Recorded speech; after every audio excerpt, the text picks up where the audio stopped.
starting Monday, group gatherings will no longer be limited to 10 people, thanks to an amended Safer at Home order issued by Governor Ivey this morning.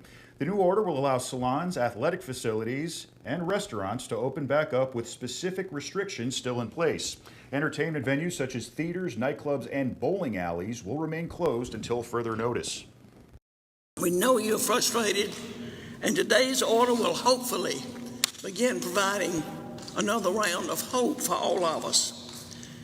Sadly, more people have filed for unemployment during the last 6 weeks than during the previous 2 years combined.